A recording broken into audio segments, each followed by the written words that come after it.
నారి కోసం నాగ సత్యలతమ్మ కార్యక్రమంలో భాగంగా ఒంగోలు మాజీ శాసనసభ్యులు దామచర్ల జనార్దన్ సతీమణి దామచర్ల నాగ సత్యలత ఒంగోలు నగరంలోని 18వ డివిజన్ చెరువు కొమ్ము పాలెంలో స్థానిక మహిళలతో కలిసి పర్యటించారు. స్థానిక సమస్యలపై ఆమె స్పందించి మాట్లాడారు. తెలుగుదేశం పార్టీ అధికారంలోకి వచ్చిన వెంటనే సమస్యలకు పరిష్కారం చూపుతామని హామీ ఇచ్చారు. ఆమె వెంట టీడీపీ నాయకులు, మహిళలు ఉన్నారు. ముందుగా నేను చెప్పే కంటే కూడా ఒక్కసారి మిమ్మల్ని అందరినీ అడుగుతున్నానమ్మా.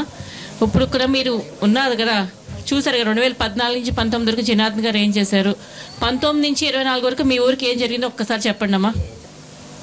ఎవరైనా 19 to 24 ఎవరైనా ఏదైనా రోడ్లు కానీ ఏదైనా అభివృద్ధి కానీ మీ ఊర్లో ఏమైనా జరిగిందా? ఏమీ లేదు కదా. అదే 14 నుంచి 19 వరకు రోడ్లు వేయటం, డ్రైనేజీలు కట్టడానికి జరిగిందా లేదా? బాత్రూమ్లు కట్టించడం కానీ, మంచినీళ్ళ సంగతి కాదమ్మా. 2014 నుంచి 19లో ఉన్నప్పుడు మంచినీళ్ళు వచ్చినాయి బానే, మళ్ళీ ఇప్పుడు ఎలా వస్తున్నాయి? బానే వస్తున్నాయి నీళ్లు, ఎందుకు రావట్లా? ఏమో అంటే కాదమ్మా, అదే ఎందుకు రావట్లా ఏవో మరి కాదు, మీకు తెలియట్లా. మరి 14 నుంచి 19 నీళ్ళు వచ్చినాయా ఏమండి?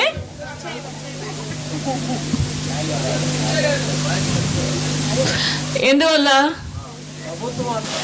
జనార్దన్ గారు ఉన్నప్పుడు కంపల్సరీ చెప్పారు మున్సిపాలిటీ వాళ్ళకి, ఏంటంటే అర్ధరాత్రి లేసి ఆడవాళ్ళు నీళ్లు పెట్టుకోవాలంటే చాలా ఇబ్బంది పడేవారు. అది ఇవ్వకండి మీరు ఎప్పుడు కూడా. ప్రొద్దున్న ఎప్పుడు 6 నుంచి సాయంత్రం 10 లోపల వాటర్ ఇవ్వండి అని చెప్పేవారు. 14 నుంచి 19 వరకు, అంటే లాస్ట్ 16 నుంచి 19 వరకు కంపల్సరీ అందరికీ సాయంత్రం మాటలో రాత్రిలో నీళ్ళు వచ్చేది, అర్ధరాత్రి వచ్చేది కదమ్మా నీళ్ళు ఎప్పుడు కూడాను. అది మీ అందరికీ గుర్తుందా? చెత్త బిల్లుకి కూడా వేస్తున్నారు మేడం. ఇప్పుడు ఇంటింటికి ఇంట్లో ఇద్దరు అత్త కోడలు ఇద్దరు ఉంటే ఇద్దరికే చేస్తున్నారు చెత్త బిల్లు.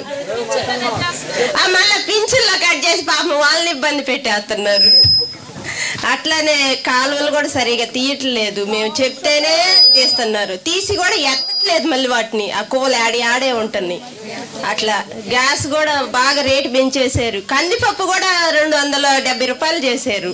నూనె ప్యాకెట్లు పెరిగినాయి. అసలు అన్ని రేట్లు పెంచారు. చంద్రబాబు నాయుడు పాలనలో 7 సంవత్సరాలు అస్సలు పెరగల రేట్లు, ఒకే రేట్లు. ఏంటో ఇంటి నిండా ఏసీలు పెట్టామేమో, 7,000 వస్తుందంటే. ఎందుకంటే ఊరికి మంచి డెవలప్మెంట్ చేస్తారని, ఇంకా జాబ్స్ రావాలి ఇప్పిస్తారని నమ్మకంతో నేను టీడీపీకి ఓటేస్తాను.